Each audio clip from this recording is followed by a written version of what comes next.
পাহাড়ে এখন শীতের মৌসুম। আজ আমাদের ঝুড়ির ভেতর ভরে গেছে একেবারে ছোট্ট ছোট্ট রেশম কীটের ডিম। আমরা খুব আদর করে ডিমগুলোকে একটা নরম কাপড়ে ঢেকে রাখি, যাতে ভেতরের উষ্ণতা ঠিক থাকে। প্রায় 7 দিন পর ডিমের খোলস ভেঙে বেরিয়ে আসে এক রাশ নরম নরম বাচ্চা রেশম কীট।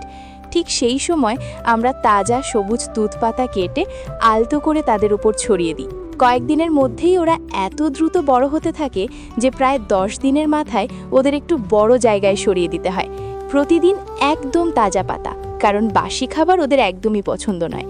একটু কম হলেই ওরা দুর্বল হয়ে পড়ে আর বেড়ে ওঠাও থেমে যায়। 15 থেকে 17 দিনের মধ্যেই এই ছোট্ট প্রাণগুলো বেশ বড় হয়ে যায়। তখন ওদের আরও প্রশস্ত জায়গায় পাঠানো হয়, যেখানে ওরা নিজের মতো করে আরামে থাকে, একসঙ্গে বড় হয় আর ভবিষ্যতের প্রস্তুতি নিতে থাকে। এখন আর পাতা কেটে দিতে হয় না, শুধু বড় বড় তুঁত পাতা রেখে দিলেই ওরা খুশি মনে নিজেরাই ছেটে খায়। কারণ এই আদুরের রেশম কীটদের জীবনটা খুবই ছোট, মাত্র 45 থেকে 55 দিন। এই জন্যই ওদের জীবনের প্রতিটা ধাপ খুব দ্রুত এগিয়ে চলে। বয়স যখন 25-26 দিনের কাছাকাছি, তখন শুরু হয় সবচেয়ে সুন্দর কাজটা, নিজের জন্য রেশমের ঘর বানানো। আমরা শুকনো খড় দিয়ে ওদের নরম বিছানা তৈরি করে দিই। ওদের শরীর থেকে বেরোয় এক ধরনের আঠালো তরল, বাতাসে লাগতেই সেটা বদলে যায় ঝকঝকে রেশমি সুতোতে।